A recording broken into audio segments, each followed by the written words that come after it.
the performance or interpretation is for me a kind of the peak of iceberg. Okay.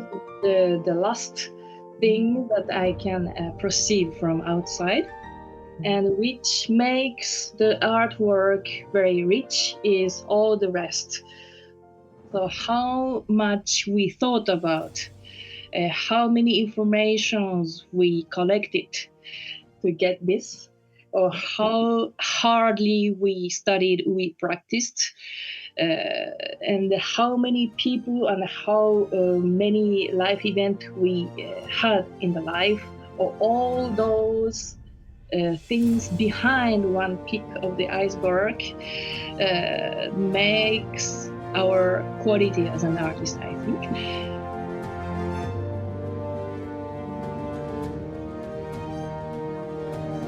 Kanako, it's so lovely to meet you on Zoom. And where are you based? Now I'm living in The Hague, in the Netherlands, but my origin is Japanese. So I was born in Osaka, in Japan. Oh, okay. Yeah. And what brought you to the Netherlands? So since 6 years I'm living here in The Hague. Before I was living in Paris. And I have been living in Paris for more than 20 years. Yeah. So this is first because of my study. After my study of the composition in Tokyo, I directly went to the Paris Conservatory to continue my study in music, not only in composition. And then I started my career as a professional musician and conductor, especially. And since 6 years, I just changed my base in the Netherlands. First, because of the fact, again, of my study, because I needed to have my master's degree as soon as possible, because my diploma of conservatory was not in the system of bachelor or master's. It's a kind of premier prix, deuxième prix, the first prize, second prize. This totally the different system. Oh, I see. Okay. And if I work as a professor in the university, I just need to show my master's degree. Wow. That's why. Yeah, and I was looking for the possibility to get it as soon as possible, but I couldn't stop my professional work. Then I was looking for the opportunity to be absent at school, but to be able to get a kind of diploma 2 years after. And I didn't find in France. The only possibility was one university in the Netherlands. That's why. Oh, I see. Okay. So, but you've left Japan then. At what age were you when you left Japan? 19, 20 So years old. young. Yeah, so young. And was this, how did your music career start? What instrument did you play as a child? First of all, my parents are both chorus conductor. Yeah. They are also singer. Then I got to use to sing in the chorus or on stage as a child role in the musical performance. And my grandfather was actor. So all those environment just naturally invited me to be in the art permanently. And I don't remember when I exactly started to practice piano. Maybe at 2 years old, even between 2 and 3. I don't remember. So young. So young. But yeah, it's interesting that you say that your family, so your parents, they were musicians, and your grandfather, you said. Yeah. So and that then was natural for you to do it as well. But why the piano specifically? I think this was because of my mama. Okay. So according to my mama's explanation, I started to play piano on the knee of my mom. Really? Yeah, and they got realized very early that I had a very good ears. Mm. And then both my parents seriously started to learn do re mi fa sol la si do, or how to read a music score, and apparently I was very quick learner. Amazing. Yeah, and at 6 years old, I entered to the specialized solfeggio school. This is a very specific things in Japan, kind of prodige child's training school. Then I did all kind of tests, dictation of any kind of music, or the rhythmical notion to check, or piano playing with a lot of exam every 2 months or 3 months.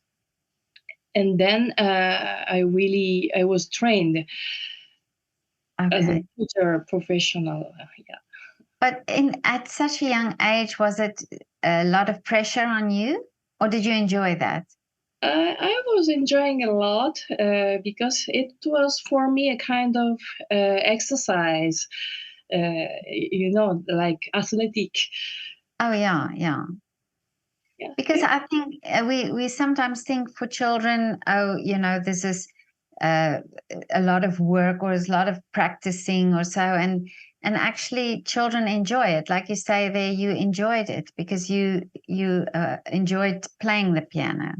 Yes, my case was a happy one, but at the beginning we were many children, and one by one they quit Oh, I see. because of the what you explained. That so some of children didn't like to be trained so hardly. It was not fun anymore, so they finished by hating the music. That was very Mm. sorry. But yeah, fortunately, it was not my case, and I still enjoy a lot with such a kind of exercise. But how long were you in that school? Until I entered to the music high school, then 14 years old or something like this. Mhm. But is the competition very strong in Japan between musicians? Yes, especially for piano and violin students. Mm. The education starts very, very early age, and a lot of competition. And we apply for the auditions quite early age, even 7, 8 years old. We Wow, start to be always in the competition. that's very young. Yes. Mm. And my mother, when I got 13 years old, she just suggested me to change the major. So at 13, with the advice of my mom, I started to compose music, Okay. and then switched to my major, to the composition class. But what made your mom decide to encourage you to do that? Did she see some potential in you? Did she see a talent in you? So, as I explained, the notion of competition was very high, Mm. and my mother was just worried about Oh, this I see. pressure or Mm. stressful life for children, and she thought that it's better for me to be in the creativity Oh, I and see. Yeah. get in touch in a very creative way, and to have more freedom to imagine every kind of music. Yeah. Yeah. Well, just proof that mums know best. She was right. And We know these things. We feel it with our children, what's the right path for them. How wonderful that she did that.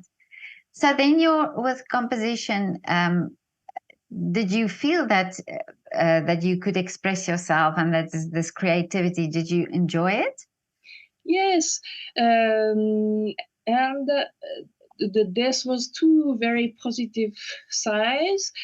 The first one was I get more freedom in my mind, and I can be access on every kind of aesthetic, not only Beethoven sonata or Mozart, to practice every fingering to be strictly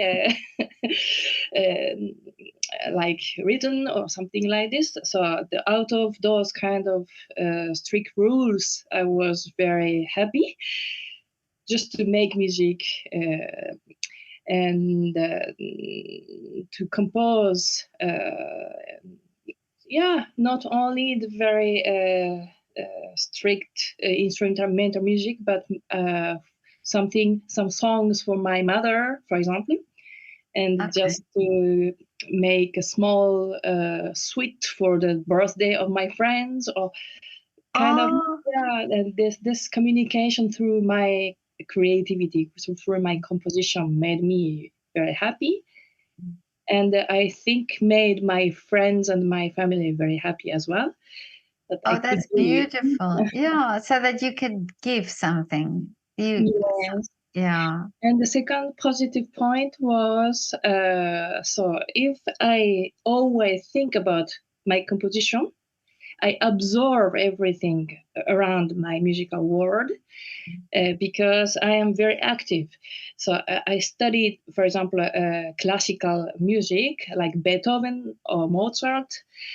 I always imagine if I compose this section, that section, which note I might choose, why Beethoven selected this note, that passage. Okay. And then the relationship with each composer got very close finally, thanks to the fact that I always compose in my mind. That's amazing. I never thought that, but that you actually then understand why they composed in a certain way, and you then got to know them through their music. Yes, so I can't say that I understand 100% perfectly, because it's not my. Yeah, of course. Yeah.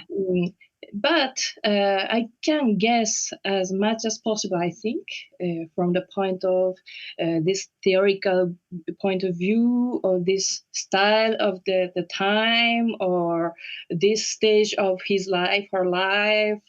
He might have that emotion, that very important event, that encounter with this great artist, which influenced a lot, or all those kind of information that I really studied a lot, but not as a performer, but as a future composer.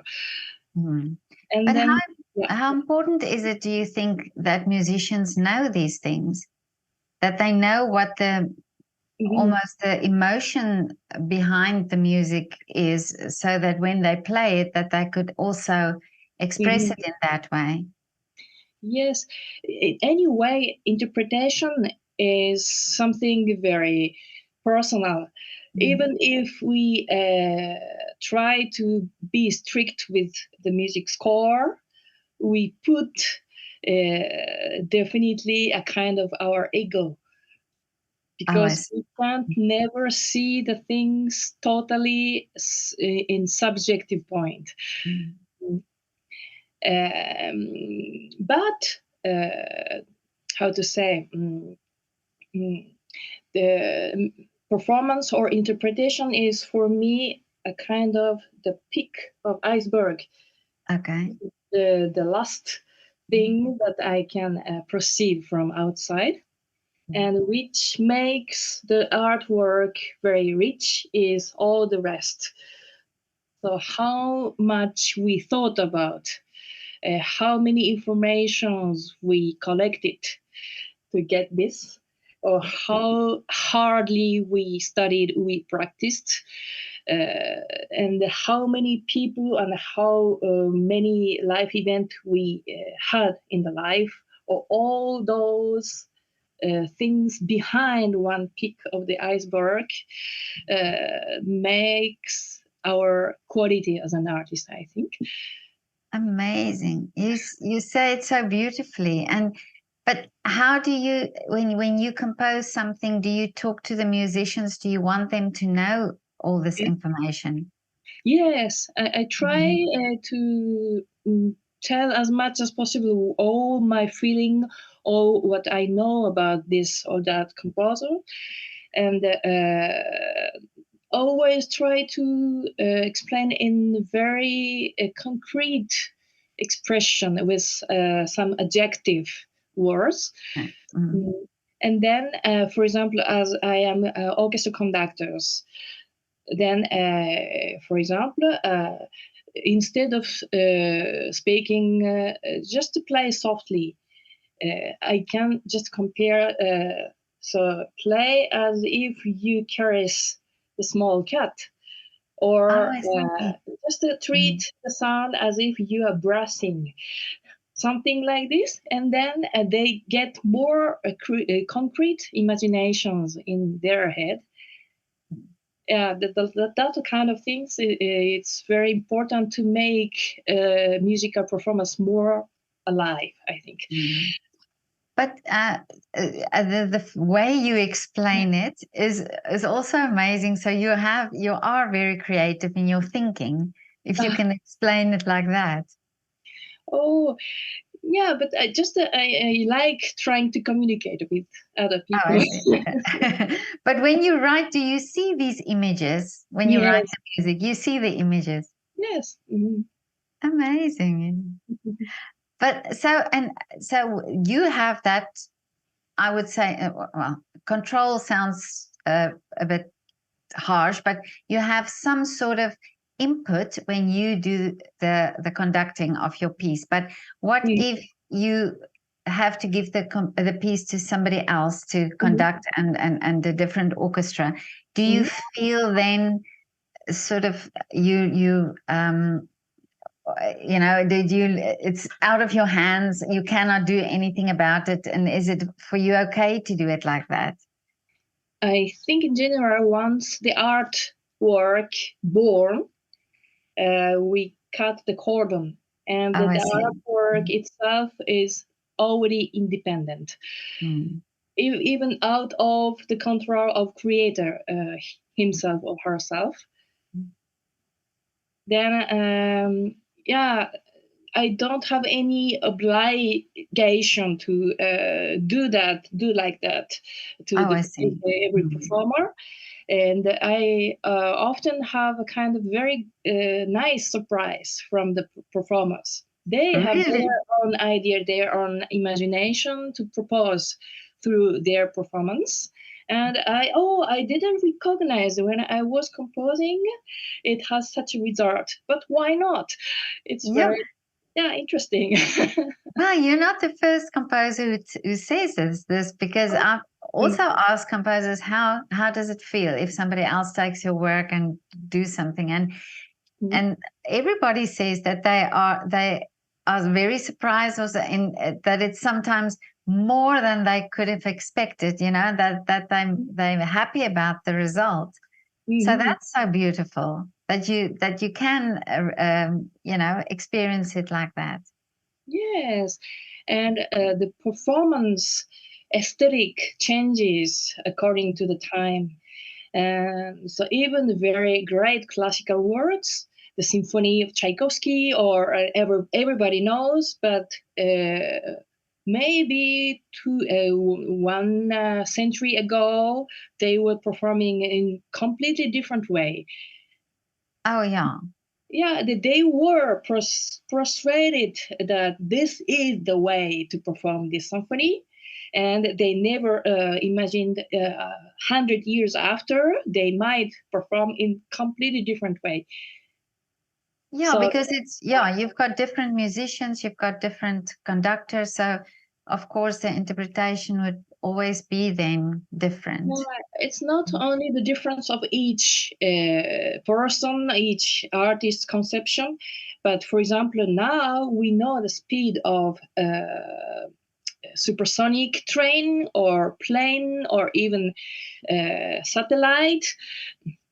But when Beethoven was living, the most high speed was maybe the horse or Oh, okay. Yeah. motion of speed. It itself changes.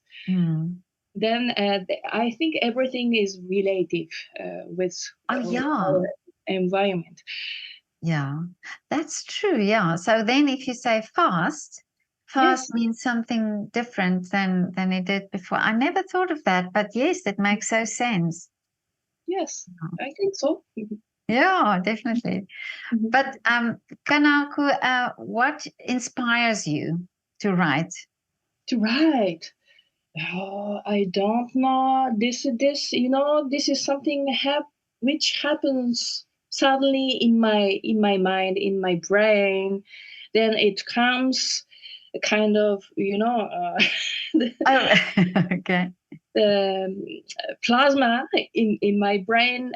For example, when I work on the street, or when I was alone in the forest, or when I'm eating very good food, or it can happen in every moment, Really? and I can't control it.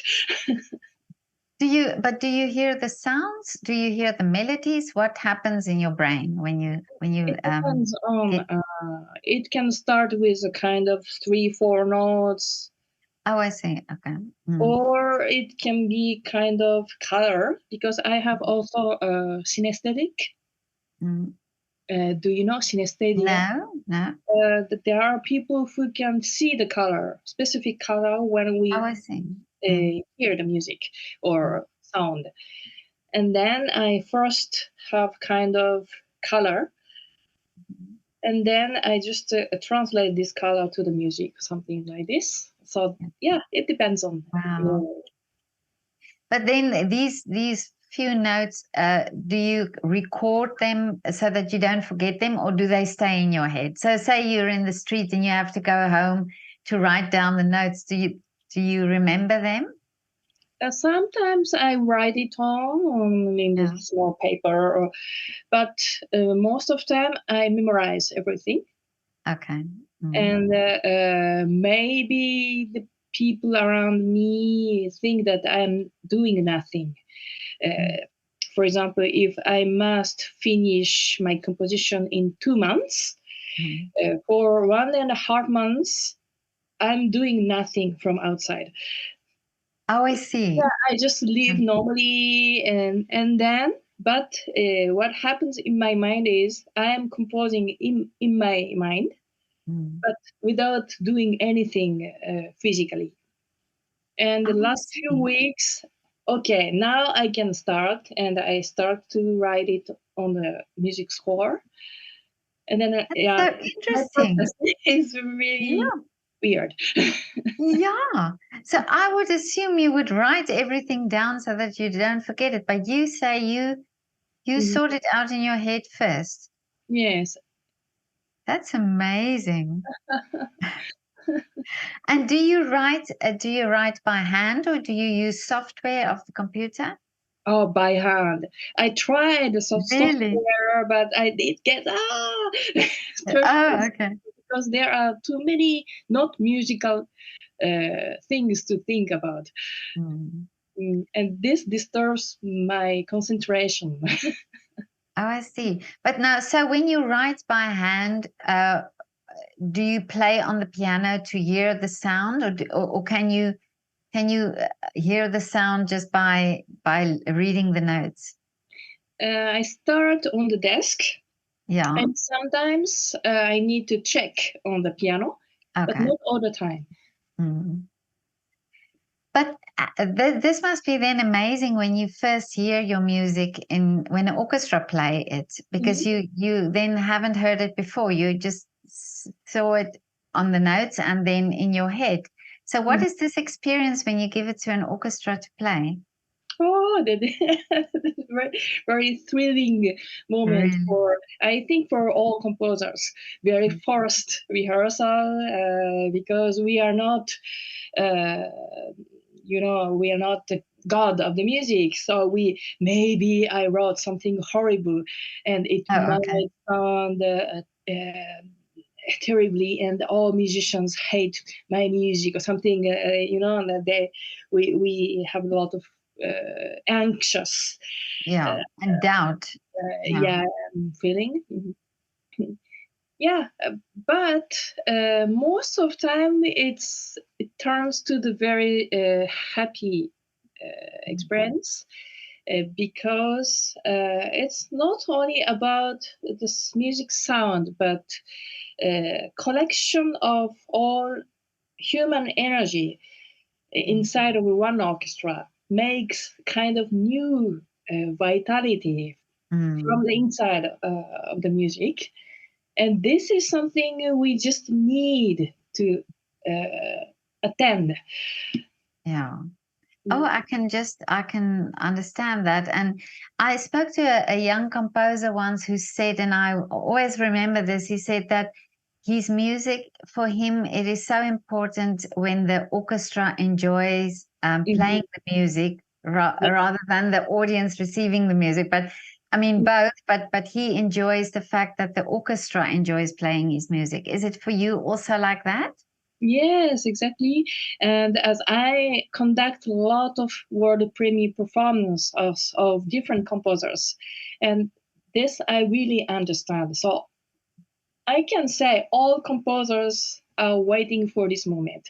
So they are waiting for the moment that orchestra musicians get very interested in each music world and put actively their artistic quality or their vitality. So I think the music worlds were not maybe not only music work, but all artistic work is a kind of virtual energy. Yeah. But now you lived in Japan and then France and now in the Netherlands. Yes. How much does that the living in different countries and the different cultures that you're surrounded with, how much does that influence your composing? My composing, I think it's important the language we use every day. And I can say that the grammar in Japanese language is totally different from the European language. So how to compose the structure of a sentence, it means that how to think daily. And from the point of view of Japanese-born person, European language is very practical. Oh, I see. Well structured, and it's clear to be understood. Oh, I see.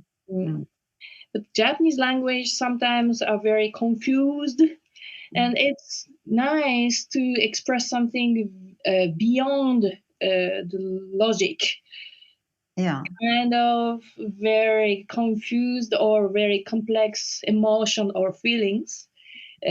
So maybe for the poesy, it's a very good language. And I think if I can say, if I have kind of riches in the multicultural life, more we know the difference, more we know the different conception of life, different philosophy, or with different value in the daily event, we can learn to supervise everything. Oh, yeah. So this is like I am in the plane and I just observe the Earth. Then I can analyze how it's composed in global point of view. And I can just, how to say, sometimes I can be very subjective. or just very, very, very objective and just to compare without any emotion different facts. So this is like I am enjoying my life with the right hand the microscope, Yeah. and with the left hand a loupe, just to look just a little bit more. I just change the notion of observation about the world around me. And yeah. That's so interesting how you see it. It's, yeah, amazing. But this is my life, but I think it seems to be important for many people to get to know different things. Because as I observe, most of conflict in the world happens because of the lack of knowledge about the difference.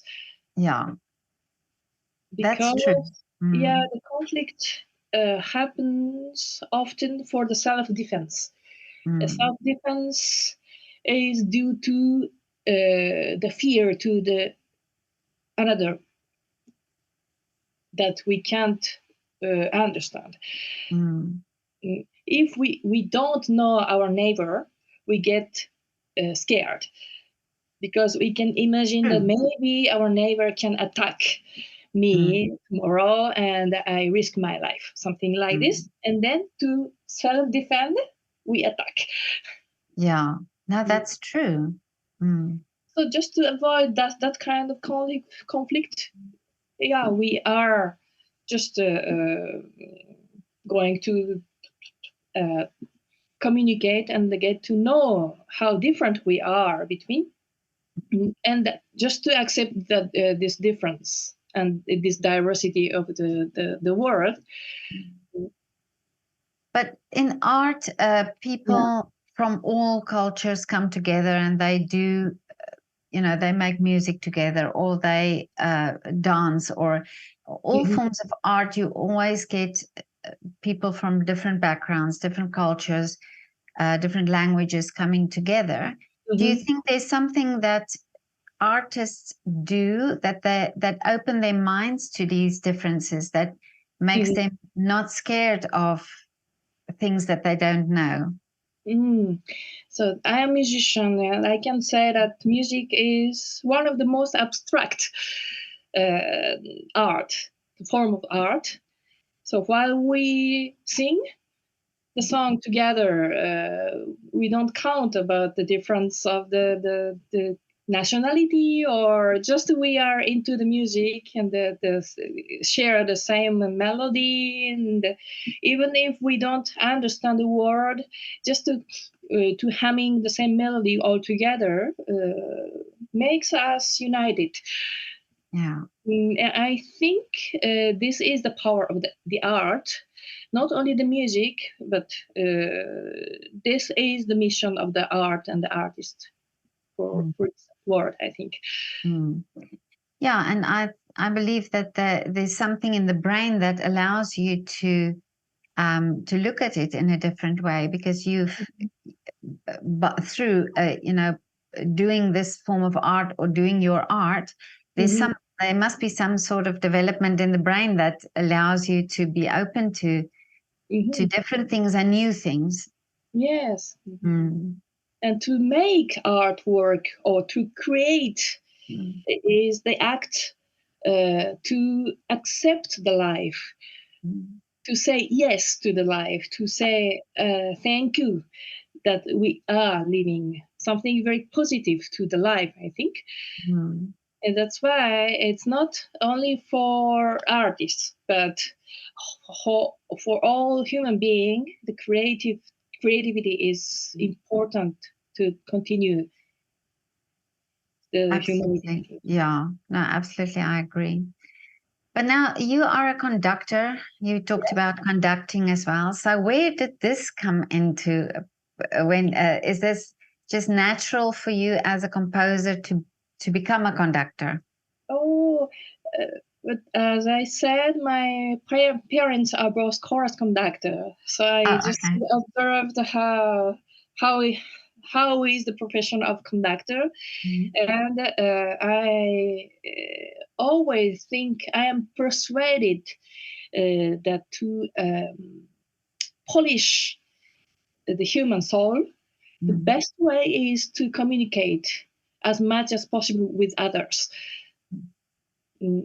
I love my time of being alone and just to create my own work.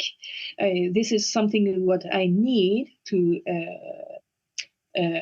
dig down my deep self. But at the same time, I know that I can't grow up without getting in touch with many people. And it hurts sometimes to communicate with other people. So sometimes it happens very happily, but sometimes it has some problem of communication, or and it makes me think a lot, or even it makes me sad.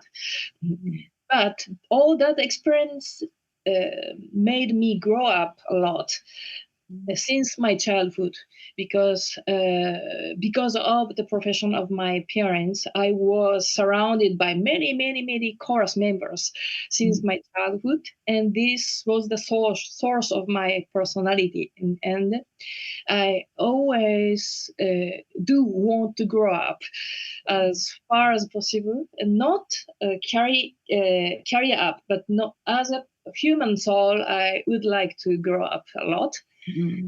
That's why I was looking for the possibility to get in touch with a lot of people. And in the music, the best profession for me was absolutely the orchestra conductor. Yeah, of course, because you have to connect with your whole orchestra. Yes, and I just let all orchestra musicians to perform the music with their own quality. So I don't oblige, or I don't impose them to perform the music. So there is already a very important human communication before making the sound. Amazing that you do that you have that understanding. Yeah, but yeah, I'm happy doing this. Yeah, and your orchestra must also feel it then, because if you have this connection with them, then they must it must be a joy for them to play. Yes, but still, at every rehearsal, at every concert production, I learn a lot of things. Human nature is like a limitless learning. Yeah. Yeah, a lot of life, a lot of human nature, a lot of absurdity in the life. Yeah. But you I when I hear you speak, I hear you've got a French accent, but you've also got a Dutch accent. Oh, really? You pronounce some of the words you pronounce with a Dutch accent, but do you speak how many languages do you speak now? Oh, I am very at ease with French speaking. Yeah. And I start to forget a bit Japanese. Oh, is it? Okay. The English is, since I am here in the Netherlands, I speak English, so just since 6 years. Well, your English is very good. And do you speak Dutch as well? Just a little bit, Oh, but okay. that is really difficult language. Yeah, Yeah. as if I must swallow. Difficult to pronounce for me. Well, I speak Afrikaans, so I understand Dutch, and I know what you mean. Afrikaans is also a language that's more at the back of your throat. Yes. Yeah. But now you've done so much already, and but what is the dream for you? What is My the dream, wish? Mhm. So that kind of questions a lot of journalists, because I have the occasion to be interviewed by different journalists from different countries. Yeah. And yeah, each time the people ask such kind of questions, I can't concretely answer, because I don't have any concrete project or plan. For example, to found a school or to conduct the world best orchestra or something like this, Oh, yeah. because my life is a succession of uh, being grateful of each moment of each day. Oh, wow. That's beautiful.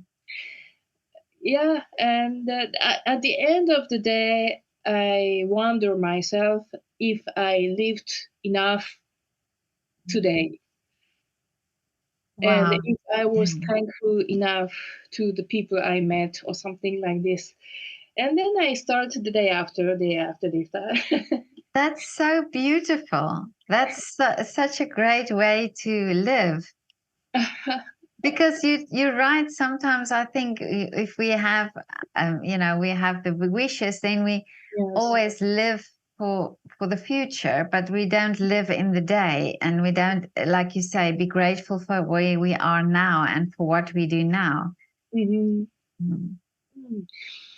Yeah, and in the core of myself, I am persuaded that everything is connected. Yeah. So my life, I take my responsibility about this life given by my parents or somewhere. But this is only the small life in the big universe, and I am doing something for everybody. Mm. Then my career or my glory is not very important. And if I can change to the next generation, or if I can help someone in the corner of another world or something like this, it will be Mm. meaningful. Then I don't seek much about my own ego satisfaction. Mm. Wow, this is so beautiful. Oh. But it's so true, that we shouldn't live for just ourselves, because it is. I also believe that we are all connected, and Mhm. I also believe in all these interviews that I do, that the people come on my way, that I Mhm. don't. That it's meant to be that I talk to them. And now today, I'm very grateful that I talked to you. Oh, thank you. Yeah, this was so beautiful what you've said. Thank But you. I wish for you really that you keep on composing, and that you Mhm. have this wonderful career, that you can do this, and that you can touch people and can connect with people in such a way. Mhm. And thank you so much for this very, very beautiful interview. You've opened my eyes and my mind now to so many things that I didn't realize. And thank you so much for that. Thank you very much, Petra. And please, whenever you come to Vienna, you will please let me know. Oh, yes, sure. With pleasure. Yeah, I would so love to meet you in person. Yes, thank you. Yeah. Okay, Kanako, have a lovely day. You too. Thank you very much. Bye. Bye. Bye.